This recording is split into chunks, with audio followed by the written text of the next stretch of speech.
Nay trời lạnh nhỉ bà nhỉ? Ừ. Mưa lạnh.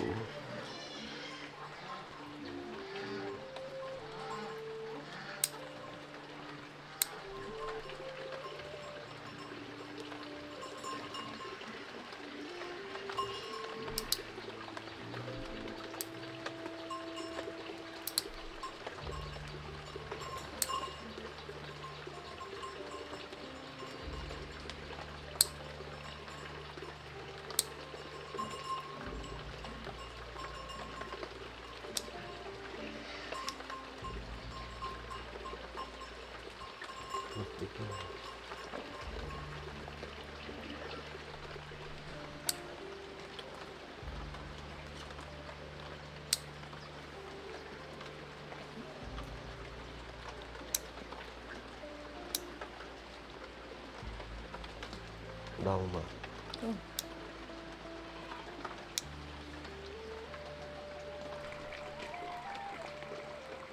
Chân rồi.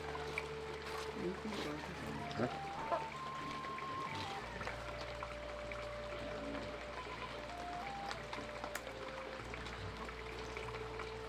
Bên kia này.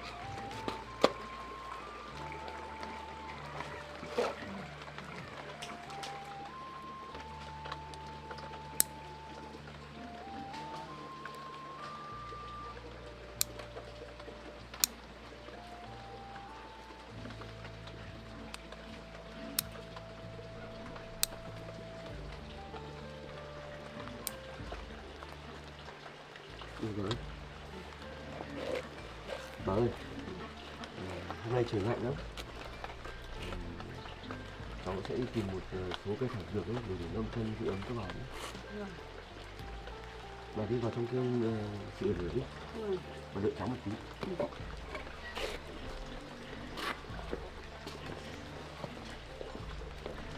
Bà cứ bỏ đấy.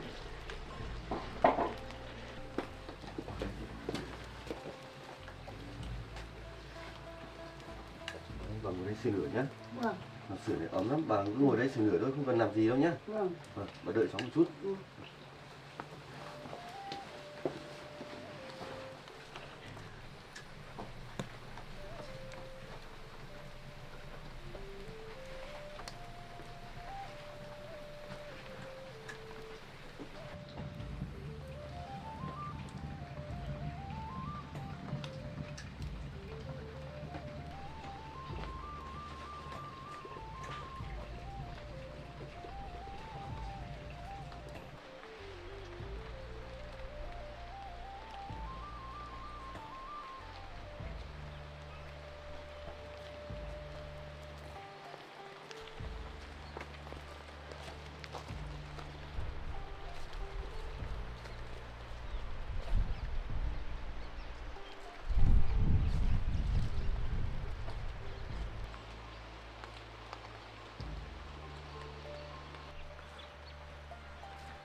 Bà ơi, cháu về rồi ạ. Cháu về à? Vâng, bà đợi cháu một chút nhá. Vâng.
Sữa đi. Yêu. Ừ.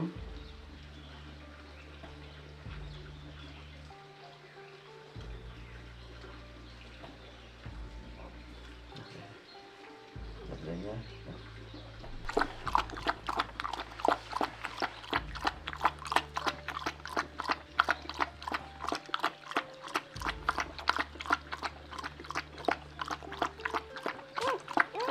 Lấy chút sữa này nhá.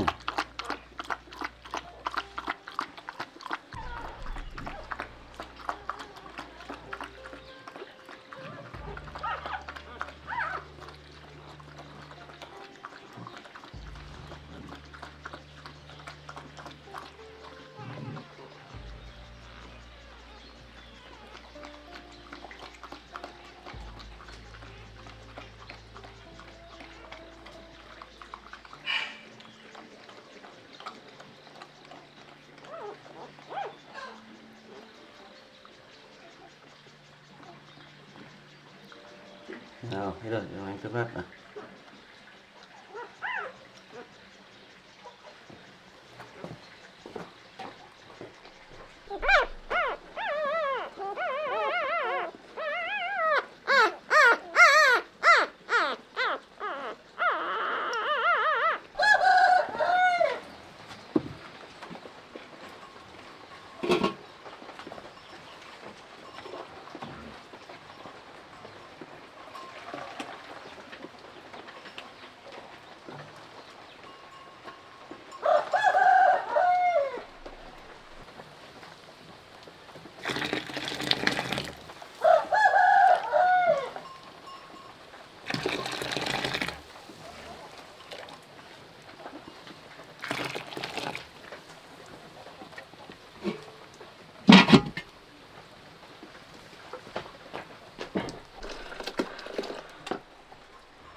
Bà ơi, bà ra đây đi để cháu ngâm chân cho bà.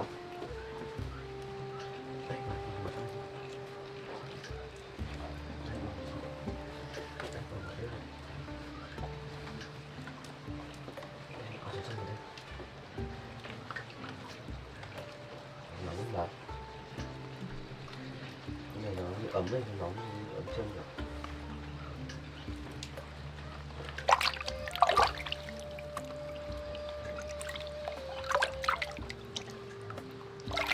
Trong cái nước thảo dược này ấm chân lắm bà.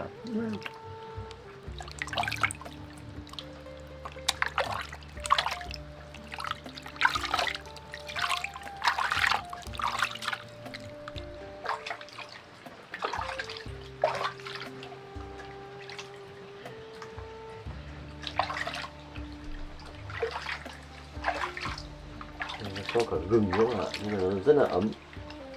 Gừng nó nóng ấy.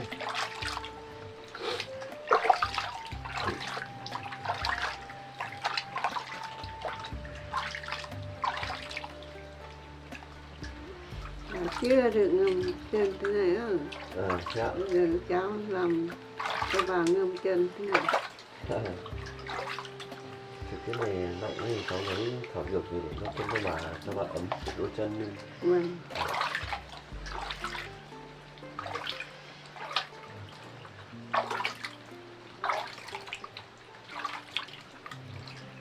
Bà ơi, bà có cảm nhận được hơi ấm từ nước thảo dược này không? Vâng. thơm lắm À, thơm lắm cháu đọc sách ấy ừ. thì trong sách người ta ghi là như thế, Vâng. cháu cứ lấy về để ghi chân cho bạn.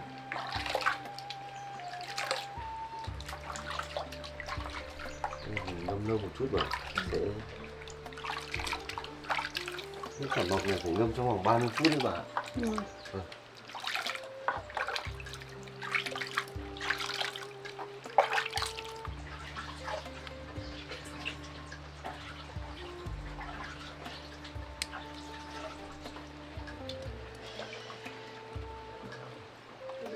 Chắc được rồi đấy bà.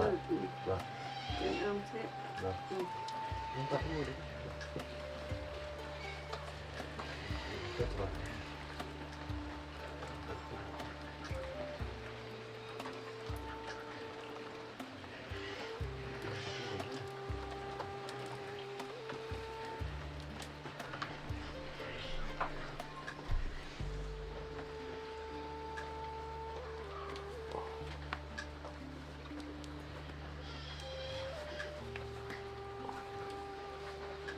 Đậu dược này mùi thơm mà nhỉ.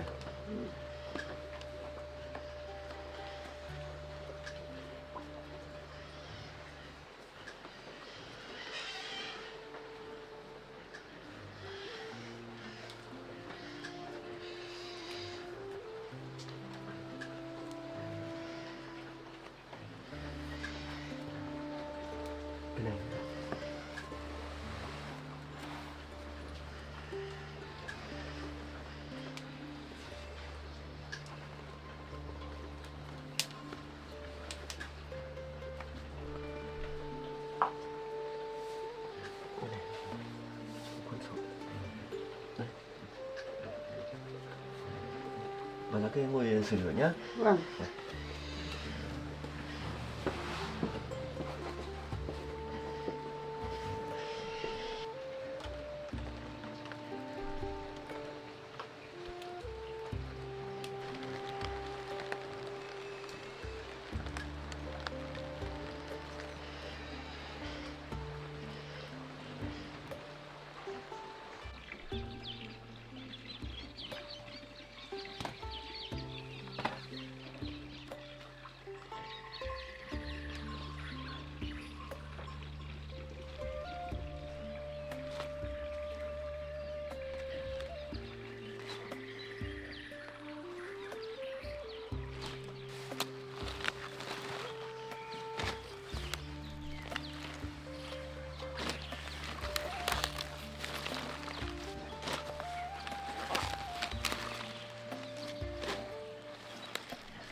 cháu nhá, để lúc cháu nấu ăn nhá. Vâng.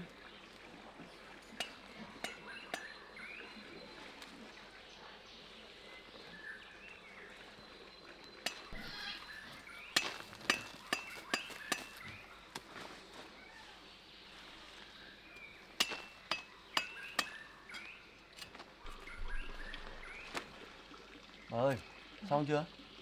Xong rồi. À đi, thế bà cháu mình về đi.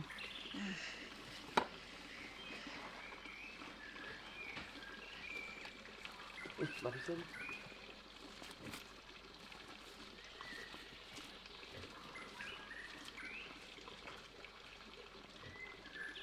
Nhưng mà cháu biết gì bà?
quá trời tạnh mưa vào nhỉ?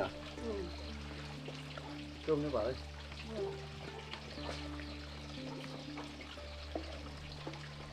Bà đói chưa?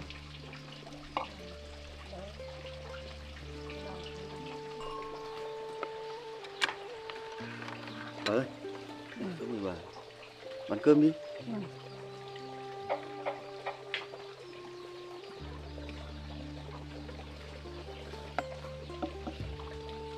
Ăn cơm tao. Vâng ạ.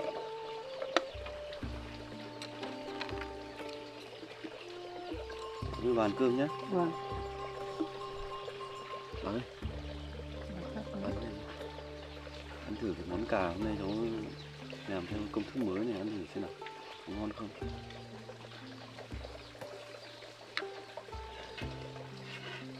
Ngon không bà? Ngon. Cháu khẩu tài quá. Làm cái gì cũng ngon.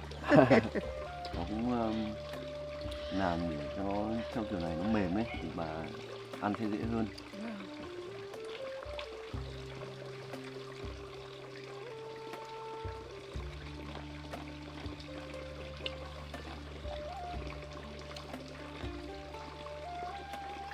Đấy, bà lấy bát đi. Bác có lại. Ăn từ từ thôi. Cháu cũng ăn đi. Vâng.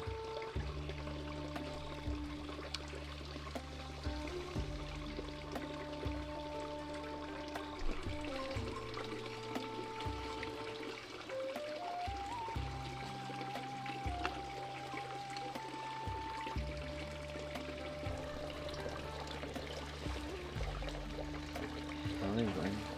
Vâng, cháu cũng ăn đi. Trời lạnh bà ăn thật nhiều vào thì đã sức khỏe bà. Cái nộm mà cái su hào ấy, nó làm nộm như này hơi cứng, bà có ăn được không? Ăn được. À. Ăn đi.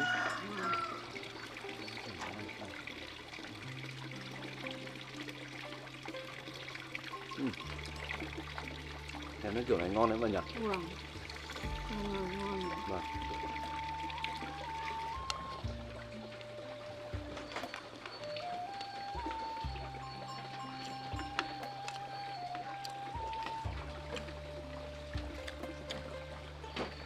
Vâng. Trong muối chưa chua su hào ấy, chắc khoảng 3 ngày là nên ăn bà nhỉ? Vâng. Còn 3 ngày ăn được. Chắc khoảng 3 ngày là ăn được. Kiểu su hào của mình cũng nên thu hoạch ấy. Vâng. Mình muối chua để ăn dần. Ăn đi.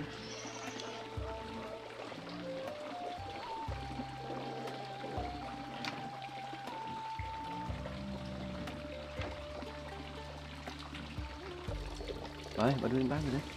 Ăn thêm đi. Vâng.